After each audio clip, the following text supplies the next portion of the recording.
Okay, welcome back to the Neverwinter Nights original campaign, and we just finished the Creator Ruins. We're now going to go off and sell stuff and turn in one of these words of power to this word of power we just got to Hail to our ye! good friend Aaron and Paramore, I guess. Okay, nothing, nothing. I could sell it, but I don't want to. In this top, this top is a child's toy top, which apparently does nothing.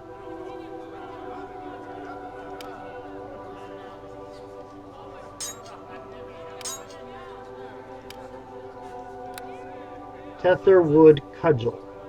Acid 1d6 damage enhancement bonus plus 2.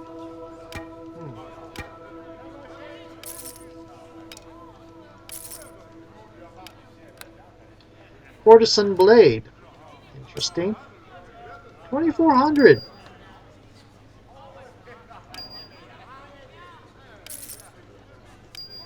Yeah, I would give that parapet of parapet of wisdom to Linu, but it won't. I can't. So okay. That dagger is Grim Gnaws. That I did find out. So, um, yeah, I'm not going to get rid of that unless I drop it somewhere. Because I didn't get Grimnar's Iron Ring in the first thing. And because I did not get his stuff in the first chapter, I won't be able to get his stuff in the later chapters. Which is fine because I kind of like what I get. I would have to replace the. I would have to use the amulet slot for his. I kind of like the amulet slots I'm getting right now. The city of Neverwinter is forever in your debt for recovering the first word of power. We hope you will have continued success on your mission to thwart Margrim and his followers. But now is not the time to dwell on past successes. There are more words yet to be found before Margrim gets his claws on them. Claus is rather accurate. Here we go. Why didn't you say something earlier? Because you were talking as soon as I came in. Hopefully this will slow the armies advancing on Neverwinter. At the very least, the loss of another word of power will strike a harsh blow to the plans of Mulgrim's cult, whatever they may be. It is my pleasure and my privilege to grant you these 3,500 gold coins, my lady. And enough experience to advance a level, which is a bigger reward to me. I ran into Hadralane again, Aaron. Hadraline? What did the lizard woman have to say this time? She spoke of the ancient creator races. She claimed to be one of them. I think she's a friend. I'm no history expert, but wouldn't that make her thousands of years old? I'm not sure whether I believe her, and I don't know what this has to do with Malgrim. But I intend to try and find out. Why is there a pile of skulls in your lodge? Leave Hadraline to me. Malgrim and his crew are still skulking around the countryside, which means they must believe there's at least one more word still undiscovered. Find it before they do. I wish you luck in your mission. The very survival of Neverwinter may depend on it. Okay, monk. I can increase my heal. That does seem like a good idea. I guess I'm not all that ninja because my hide and move silently aren't all that great. I've got Quivering Palm.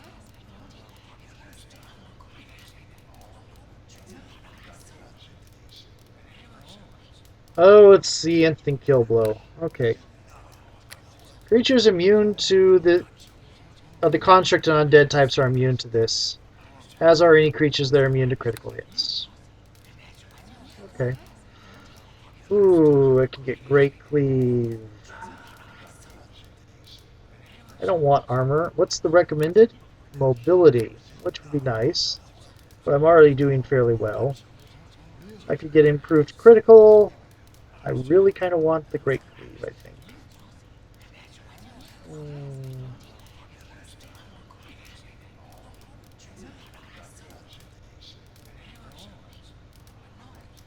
Proved critical. I think I'm going to go ahead and get it. Improved critical with the unarmed strike.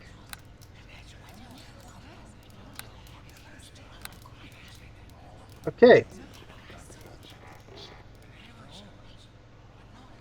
Linu. You'll follow me, won't you? Hey there, dear. What can I do for you? I love chatting with you, but don't you think we should focus on your mission right now? I want you to continue your story from before. Millie Swift, you are my truest friend in the world. I know now that we must work together to accomplish all of our quests. I told you that I overheard Sihani Mumbo speaking with the head cleric of her order. The words that I heard would echo in my mind for the rest of my life. Tell me what they said. She told the elderly cleric that during her wanderings through this world she had come upon a forest of breathtaking oak trees that grew in the middle of a range of volcanoes. While she stood in contemplation and admiration of the oak, one of the volcanoes erupted. The lava streamed down the path, burning its way through every form of life in its path. What happened? The lava reached the edge of the forest and destroyed every single tree. This saddened Sihani, but as she prepared to move away, she noticed something very unusual. The seeds of the tree were floating on top of the lava. Floating? They didn't burn up. When the lava cooled, the seeds broke open, and small shoots came out of the shells to take root in the newly formed crust of earth. Within weeks, the forest had renewed itself, and the oak tree stood tall, defiant of the surrounding volcanoes and their fiery destruction. Beauty standing amidst fiery destruction, that's you. What do you mean? Oh, I think I see. Thank you, I think. I like that image, I'm not sure why. Sihani was so smitten with the majesty of these trees that she made her favorite weapon from one of the boughs. Sihani left the forest, returning occasionally to enjoy the splendor of their beauty. One day she returned to find that the trees had disappeared.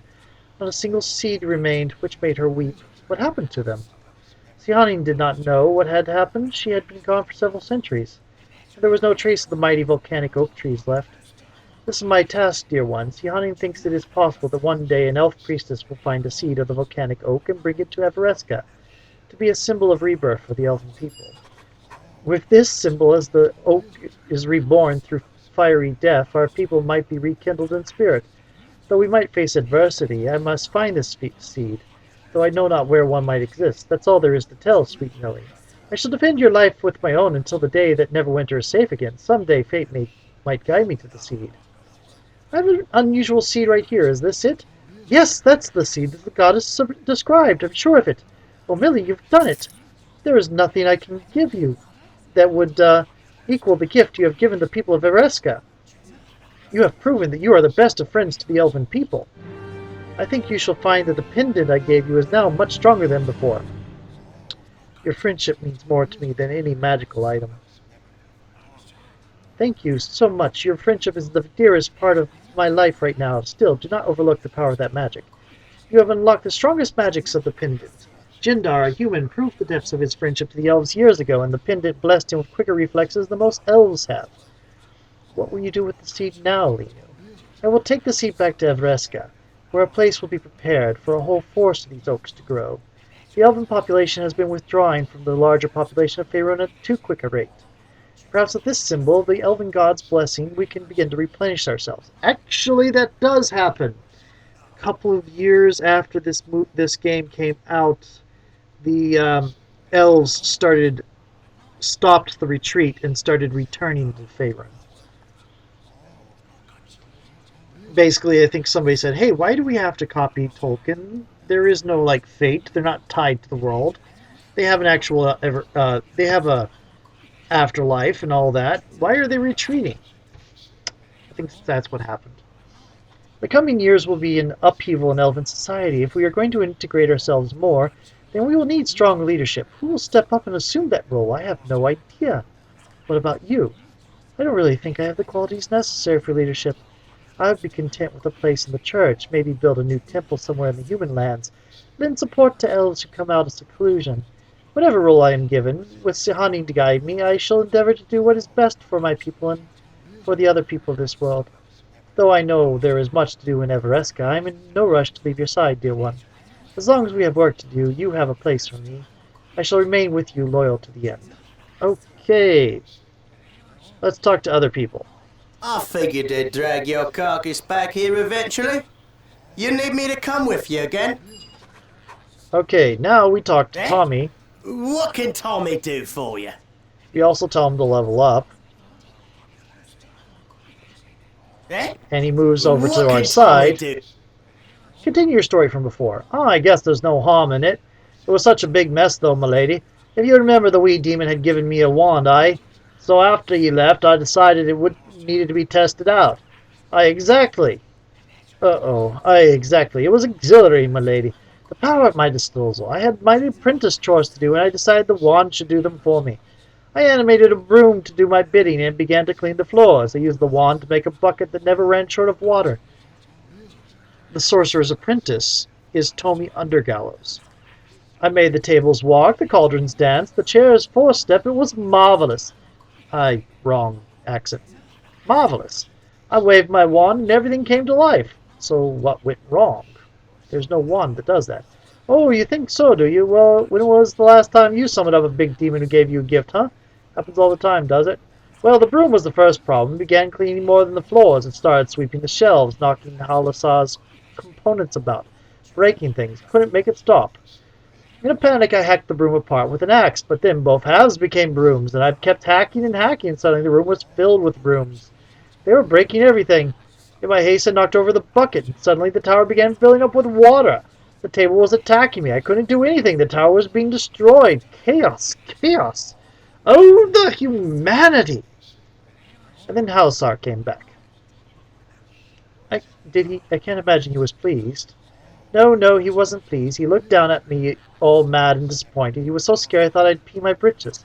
He snatched the wand from me and he broke it, and then that made all the madness stop. Oh, and he yelled and yelled at me and practically threw me out of the tower and told me never to come back. The bright news is that I hear Halasar told some writer about it, and the writer thought it was so amusing he made a play. Think it will be a musical? Don't you feel bad at all?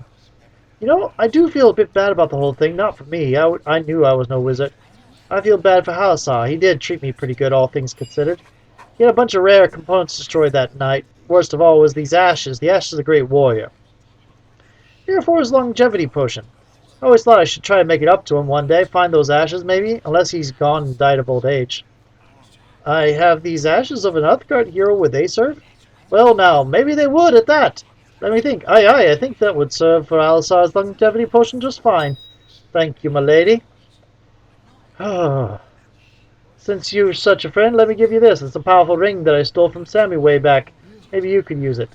Thank you, Tommy. It's not a problem, my lady. Least I could do. It's the only thing I stole off Sammy that was valuable enough for me to keep. I'll send these ashes off to Halasar as soon as I get the chance. I wonder if he'll still accept an apprentice at my age. You want to become a wizard now? Sure, why not? With some magic at hand, I could be the greatest thief the Kalanport has ever known. Again. Let's get underway then, my friend. We'll find your worlds of power and then put an end to evil. Before even more adventure awaits us afterwards, I'm sure of it. I have been waiting for you. I suspected you would return. Do you need me to join with you once more? Yes, because I want to talk to you. Yes? Is there something... And level up. Because if I bring you back, I don't want to have to forget about that. I want you to continue your story from before. I promise to tell you the rest of the tale of Uthgar's spear when the time was right, Millie. That time has now come. As you know, I am on a vision quest to prove myself a true Uthgard warrior. Last night I had a vision to guide me on my quest. Tell me about your vision. I have seen the spear in my dreams. According to the legends of my people, the Uthgard tribes will never be united until Uthgar's spear is found. This is how I must prove myself worthy of my tribe. I must find Uthgar's spear, though I do not know where to look. Do not fear, Millie. As long as you seek the words of power, my blade shall serve you. And in serving you, perhaps I shall find Uthgar's spear. I have come to believe it is the free will of the gods that I stay by your side. You found my mother's brooch. You avenged her murder. I cannot help but feel you are destined to help me in this as well. I have a spear here. Is this Uthgar's spear? Yes, this is the spear from my dreams. Uthgar's spear. The Uthgard already had it. I got it from Zokan Thunderer. Well, interesting. He must not have known what it was. Because of you, because he had not had the dream. That's why he gave it up. Otherwise, he would never have. Because of you, I can return to my people with proof that my spirit is worthy of the Red Tiger tribe. I can never repay you for this gift, Millie, but please take this small token of my gratitude. It was a gift from my mother before she died. I thank you for this reward, Dalen. Talisman has powerful magic properties, though I know it is hardly a suitable reward for all you have done for me. Alas, the only other thing I can offer you is my continued services. What are you going to do with the spear now, Dalen? I will bring Uthgard's spear back to my tribe and present it to our council of elders. I have no doubt they will declare my spirit worthy of the Red Tiger tribe. I imagine my chieftain will summon an intertribal council so that all the Uthgard tribes will know the artifact has been found. This is a great event of great importance to my people, Millie. According to legends, the return of Uthgar's spear heralds the return of Uthgar himself to be born among our tribes. They say it signals a return to the glory of our ancient past. What about you? I cannot say for certain. Perhaps I'll be hailed as a hero and showered with riches and honors by the chieftains of my people. Or perhaps I will be simply welcomed back into the tribe. The elders could allow me to take a wife and raise a son of my own amongst the Uthgard people. Either would be pleasing to me, Millie. I have proven myself worthy, and for the first time I feel truly at peace with my place in the world. I'm going to miss you, Dalen. I long to return to my people, Millie, and reclaim my place among the tribe, but I will not abandon you or break my promise to serve. As long as you have need of me, I will stay by your side and aid you in the search for the words of power. Only after they have been recovered will I return to my tribe. Okay, goes to I Sharwood. suspected you'd show up here soon. I'm glad to see I was right. So, shall we join up once more? Yes! At least as long as it takes me you to tell me a story. Level up. Yes? Is there something you need? I'd like you to continue your story from before. Fair enough. I think I remember how the rest of it goes now.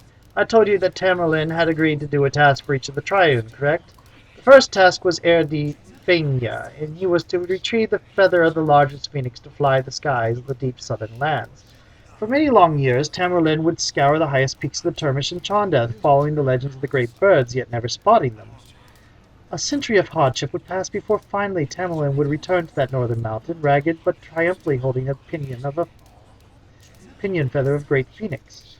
For Sihani Moonbow he would seek out remnants of each of our 3 moons that had fallen to the ground in a blaze of fire. Another century he would spend in search of them, long buried, long forgotten, scattered. Finally, with tears in his eyes, he returned with the 3 rock shards in his hands.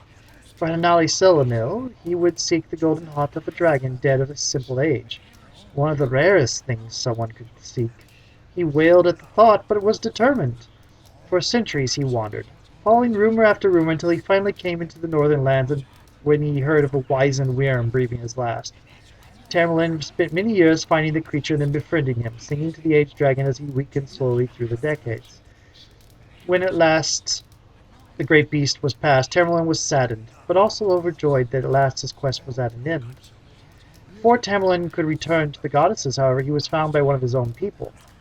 He was told the sad news that his beloved wife and children had died of a terrible illness during his absence. Torn by the news, Tamerlane wept and railed with anger at the goddess who had kept him from his family for so long she did not answer. Tamerlane poured his grief and his pain and his loss into a song. Since he could not sing of love, he would sing of all he had missed, and this is what he sang to the goddesses. And finally, Hanali Selanil came, with tears flowing from her golden eyes. You understand at last the meaning of love, child, she said. As I promised, you shall be rewarded. With that, she lifted Tamerlane up through the gates of Arvandor to join his wife and children to spend eternity with them in paradise. And that is the end. Oh, wow. He basically was, we're giving you these impossible tasks because the meaning of love is to stop it and go back to your wife and child. Oh, and now you finally know, so we'll give you the afterlife. That is a beautiful story. Thank you, Millie. I'm glad you enjoyed it. Why did you tell me that story, by the way? Well, I don't know how much that story might be true, but I know there's some truth to it. There really was an elven bard named Tamerlane, and he really did die in this region. Supposedly he actually did write a song before he died, or so the rumors say. He was one of the greatest bards that ever lived. That song would have to be a masterpiece. To get my hands on it, to have a chance to sing it, to bring it to the world, that would be everything, Millie. What about this? Is this the song you're talking about?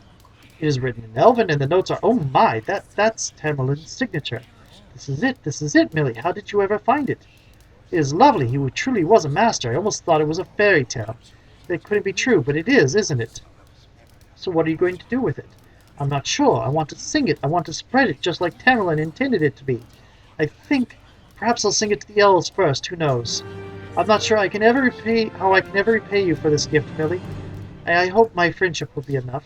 Your friendship is repayment enough, Starwin. Thank you, Millie. I want you to know that I've no intention of running out on you. The song can wait. Your mission comes first. Let's go into this then. Find your words of power, and the end of our great tale awaits us. Okay, so Belt of the Performer plus 5. Oh, I need to get that identified. Amulet of the Uthgard. Strength plus 4, immunity to fear. Lots of nice stuff. Okay. Okay. Last one. Hello, it is I, Bodyknock Glinkle. It is good to see a friendly face in these unfamiliar surroundings. It's good to see you again, Bodyknock. I have to admit I am not surprised to find you here at Baroon as well, Millie. Given your previous record of service, it was only logical to conclude that you would be among those recruited by Neverwinter, spy master to aid his cause. That is partially why I chose to come here, Millie. I have found our previous experiences together to be very enlightening. We should join up again, Bodyknock. I would be honored to join up with you once more, Millie. Together we can find the words of power and solve the mystery of who was truly behind the Neverwinter plague. Is there something you need? Level up. Ooh, you had a visible Is there edge something change. you need? You got a cloak. Just want to talk for a while. Wouldn't mind knowing your thoughts about Erebeth's betrayal. How do you feel about it? Erebeth's betrayal has caused me no amount of confusion, Millie. On the one hand, her actions appear irrational and illogical. She has vowed to destroy the city she spent her life protecting. On the other hand, isn't it logical to assume a warrior will want to avenge the death of her lover? And what about Finthic's death, which caused this whole mess? His execution made no sense. He was not an enemy of the city, and had he lived, he would have done everything in his power to help Neverwinter make up for what he had done. What purpose is there in killing a man who is only going to be your ally in the future? Such irrational behavior is difficult for me to understand, Millie.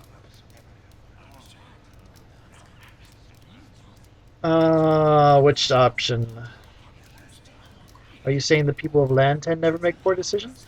In Lantan, we bow to the laws of reason and logic. Emotion can never be truly factored out of any decision. But we do our best to look at the facts with a dispassionate eye before taking action. I suppose in that sense we are quite different from many of the other cultures of Faerun. We will have to familiarize ourselves with these strange lands if we hope to integrate Lantan into mainland society. Integrate? What are you talking about? Lantan is an island. By geography, we are isolated from the rest of the world. Over the centuries, this has led to an insular culture, particularly among my people, the gnomes. We consider ourselves safely removed from the troubles of the mainland. We have been fascinated observers of the history of Faerun, as befits our analytical mindset, but we chose not to be active participants in events. Recently, however, our culture has embarked upon a radical journey of change, a revolutionary shift in our entire belief system. Soon, perhaps even my own lifetime, Lantan will become an important part in the realm of life in the realms. What are you talking about? Some kind of invasion? We are thinkers, inventors, and academics, Millie, not soldiers. We plan to bring our culture and beliefs to Faerun through peaceful means, though we are proceeding in a rational and logical fashion. Therefore, we attempt to introduce ourselves into the existing order. We must study and analyze the current political and cultural realities in an organized and thorough fashion. Could you expect anything less given our nature? Why the sudden change in ideology? As you can imagine, a revolution of this magnitude must be precipitated by an astonishing event. Without a significant catalyst, there cannot be a significant reaction. In our case, the catalyst is a single wondrous event, the day the god Wonderbringer washed up on the shores of Lantan in mortal form. God, you're referring to the time of troubles, aren't you?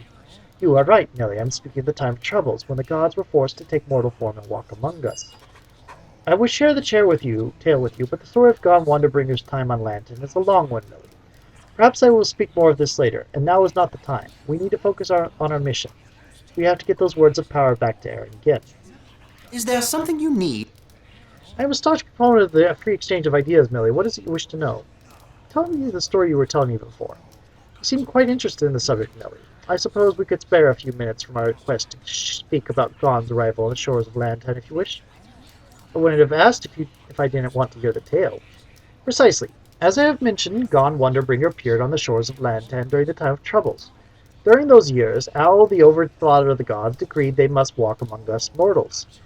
Gon Wonderbringer chose to take the form of a gnome, a logical choice given the obvious advantages of my race. It was in this form that he washed up on the shores of Lantan. As you can imagine, people were skeptical of Gon's claim, but the Wonderbringer's clerics confirmed his identity. Go on. During the time of troubles, there was great strife among the suddenly mortal gods. Bane, Baal, and Merkel slew each other, battling over the portfolio of death. I'm not sure it was quite that. I think Cyric had a part of that. Joaquin, goddess of wealth and commerce, vanished and has never returned. But Gon chose not to become involved in the machinations and power struggles of the other deities. He dwelt peacefully among the people of my island home, sharing his wisdom and knowledge with us. Perhaps the most well-known gift he shared with us was the secret of making smoke powder. Smoke powder? Smoke powder is quite useful, if somewhat dangerous. Though it resembles nothing more than coarse black sand, when lit, so smoke powder will explode with a blast of surprising force. Smoke powder is a remarkable tool with many uses, but it can be quite destructive in the wrong hands. That is why even among the Lantanese, the secrets of smoke powder are known only to a precious few. Even though smoke powder is Gon's most well-known gift to my people, it was not the most important piece of knowledge he shared with us. What do you mean? What other gift did he give you? As I have already told you, we are a society of observers and thinkers, and we have a tradition of isolating ourselves from politics and events of Faerun. But Gon changed all that. He warned us a time was coming when we must become involved in the affairs of the mainland. A time was coming in which we could not afford to remain dispassionate and neutral. He would not say when this time was, or what the circumstances would be of this momentous event, but when a god tells you to go forth into the rest of the world, you would be wise to listen. Lantan is still a very closed and mysterious society. Given the analytical nature of our society, you could not expect we would suddenly integrate ourselves with the rest of Faerun without careful study and research of what we were about to undertake. Suddenly, the discoveries and accounts of those who had left our island on journeys of exploration became infinitely more important as a tool to teach us of the society and culture we knew we would soon be interacting with. Now, by law, all who leave Lantan must first visit the clerics of Gon Wonderbringer to obtain divine guidance before embarking on their journey. What kind of divine guidance did you receive? Me? Oh, you know there is, for the usual. Go with Gon, that kind of thing, pretty much what you'd expect. Badinok, are you keeping secrets from me? The guidance I received from Gon's clerics is a personal and private thing, merely. It has nothing to do with our work for Erengeld. Perhaps I'll speak more on this later, but now is not the time. Okay. Is there something you need? Now is the time! I probably shouldn't tell you this, Millie, but you have proven yourself to me many times over, and I am certain not even Gon himself would begrudge me for asking your assistance in this matter. I am about to reveal a secret known only to the people of Lantan and those within the Church of Gon Wonderbringer. I am relying on you not to spread this secret around. As you know, Millie, I left Lantan on a journey of discovery. What you might not have known was that my journey is also a holy pilgrimage in the service of Gon Wonderbringer. I have been charged with a task. What task? Whenever one of my people embarks upon a sojourn to the mainland, the clerics of Gon pray to the Wonderbringer for a vision of what new and previous unseen wonder the traveler is to seek out on his journey. In my case, the priest saw a terrible creature of enormous size and great power, a monster unknown in my homeland. Only after consulting the text in the great library did the priest understand the vision was of a dragon. You have to bring back a dragon? That won't be easy. Obviously, bringing back an entire dragon would be an impossible request, and the clerics would have been foolish to burden me with such a ridiculous task. Instead, they charged me to return with the dragon's scale. Through experimentation, study, and magical divination, we can learn much about these creatures from a single scale. However, the scale must not have been tainted by spells or other unnatural forces such as magical weapons, or the experiments will be corrupted by the outside influence. So you want me to find this scale for you? I realize the odds of defeating a dragon without spells or magical weapons are so minute as to be negligible. However, there may be another way to obtain the scale. Dragons occasionally come into contact with other creatures, giants and other dragons primarily. In battling these foes, surely a dragon must be wounded, perhaps even killed. Logically, we might expect to find a dragon scale that has been torn free or dislodged in one of these struggles. This is far more likely than killing a dragon ourselves without any magical aid whatsoever. Those battles often involve huge amounts of magic, actually.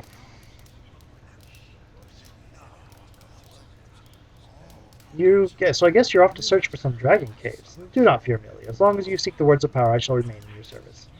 In my time with you, I've seen many more wonders and experienced more fantastic adventures than all but a handful of my people. When I return home, any accounts will enrich the knowledge of all Lantan. I would be a fool to leave you now, even if I thought I could find a dragon scale on my own. Don't worry, we'll find your dragon scale somewhere. Nothing would please me more, Millie, except for locating the words of power for Aaron Gend.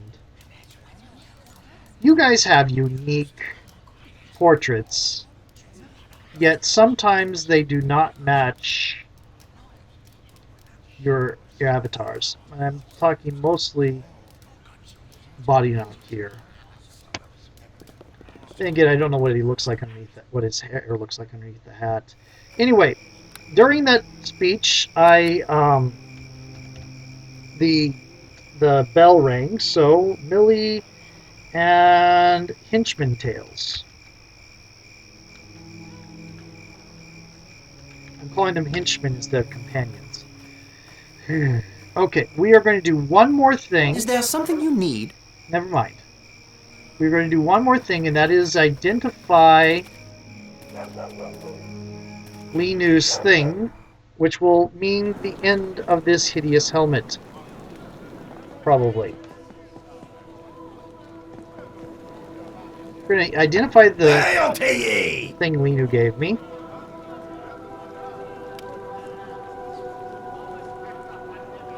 Oh. There we go. I didn't have to do it. Body Knock's gem. There you go. Complete set, except for Grimnock. Anything else? Nope. Okay. I now have immunity to mind-affecting magics. I can take that off. I could probably sell it. I think I'll keep it just for nostalgia's sake.